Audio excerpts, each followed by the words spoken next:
काय झालं? पारू बोल ना, काय झालं? काय बोलल्या ताई? मला एक सांग, ती काही वेडवाकडं बोलली का तुला?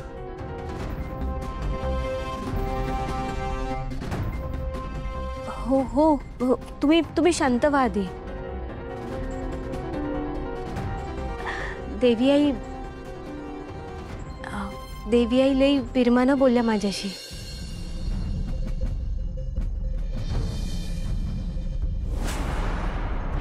उलट त्यांनी मला सांगितलं की आदित्य सरांची काळजी घे म्हणून. कसं?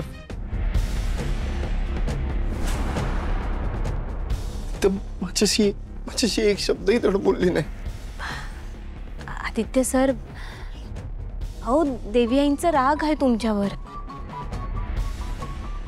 पण त्यांचं तुमच्यावर तेवढंच प्रेम बी आहे ना.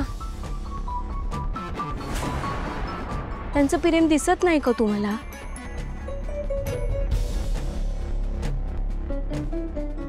मला माझा मुलगा परत हवाय, पण तुला वगळून. माझ्या आदित्याच्या आयुष्यातून दूर जाऊ शकशील? माझ्याशी तर लई प्रेमानं बोलल्या त्या. हे असं जर का असेल ना, तर मला आता आशा वाटायला लागली की अहिल्या तुम्हा दोघांनाही माफ करेल आणि घरी परत बोलवेल. आदित्य सर, आपण निघूया का? आजी एकटीच आहे ना, वाट बघत असेल आपली. हो हो.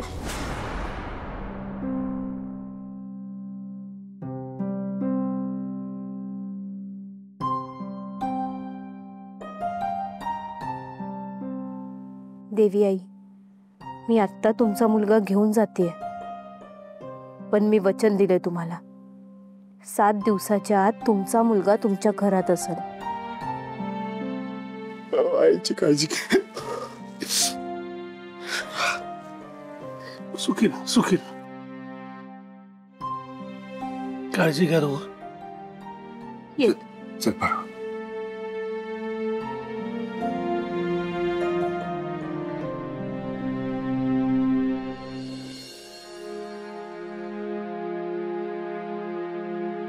तुला मी जगावं असं वाटतं ना? बघ पारू, माझ्या मुलाचं दान माझ्या पदरात टाक. मला माझा मुलगा परत हवाय, पण तुला वगळून. माझ्या आदित्याच्या आयुष्यातून दूर जाऊ शकशील?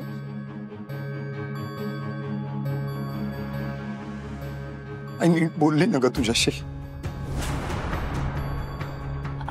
असं का विचारताय आदित्य सर? तुम्हाला माहित आहे ना, देवी आईंचं प्रेम आहे माझ्यावर. नेहमी सारखंच प्रेमानेच बोलल्या त्या माझ्याशी. माझ्याशी का असं तुटकपणे वागत होती? कारण माझ्यापेक्षा जास्त प्रेम आहे ना तुमच्यावर, त्यामुळं त्यांचा जास्त राग तुमच्यावर आहे. पण काळजी नका करू तुम्ही, मला खात्री आहे लवकरच देवी आईंचा तुमच्यावरचा राग मावळेल आणि त्या तुम्हाला बी माफ करतील आणि लवकरच तुम्ही दोघं बी एकत्र याल.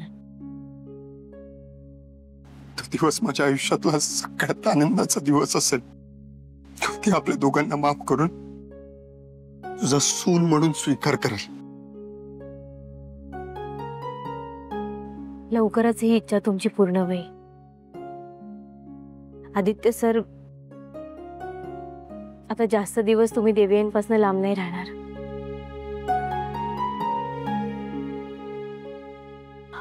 चला.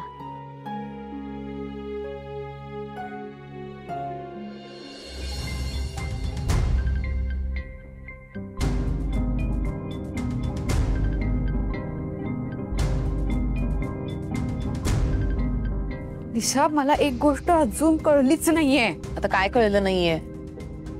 तू ऐकलंस ना, बहिणी शुद्धीत आल्या आल्या काय म्हणाल्या? मला त्या भिकारड्या पारूशी बोलायचे. काय बोलले असतील त्या नेमकं ते नाहीये कळत. खरं तर ना माझ्या पण डोक्यात सेम डाऊट आलेला. हे ना, तू पारूचं बोलणं ऐकलं ना? ती म्हणाली की अहिल्या वहिनी तिच्याशी सगळं नीट आणि चांगलं बोलल्या.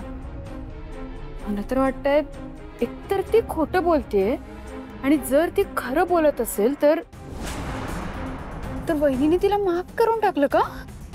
या पारूचं काही खरं सांगता येत नाही. या गावाकडच्या पोरी ना एकदम पोचलेल्या असतात. ही पारूच्या नावाखाली मला तर बोलत नाहीये ना? मी पण गावाकडचीच आहे.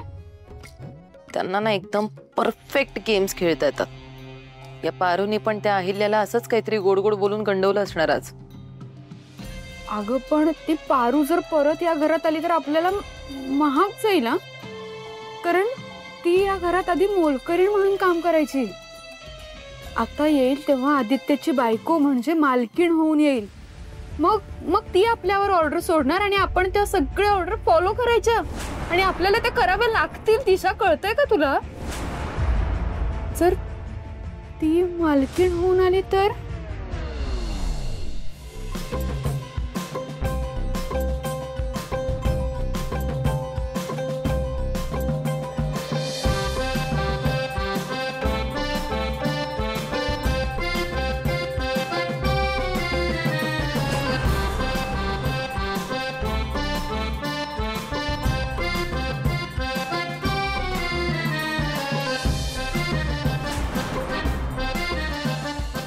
नाही नाही नाही, मला या घरात मोलकरीण बनून नाही राहायचंय. ती पारू नाही आली पाहिजे या घरात परत. न्यू सासू मॉम, डोंट वरी. तुमची ही सून दिशा या घरात असताना ती मोलकरीण या घरात एंटर करून मालकीण बनून राहण्याचा प्रश्नच येत नाही.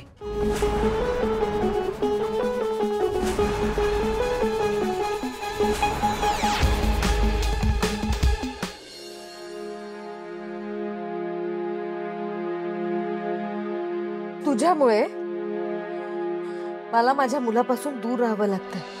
आदित्य सर फक्त तुमचेच आहेत आणि त्यांच्यावर फक्त तुमचाच अधिकार आहे. मग आता माझा मुलगा माझ्यासोबत का नाहीये? मी वचन देते तुम्हाला, पुढच्या 7 दिवसाच्या आत आदित्य सर तुमच्या सोबत असतील. मी आदित्य सरांच्या आयुष्यातनं निघून जाईल कायमची. तुमचा मुलगा म्हणून आदित्य सर तुमच्या सोबत असतील, माझं वचन.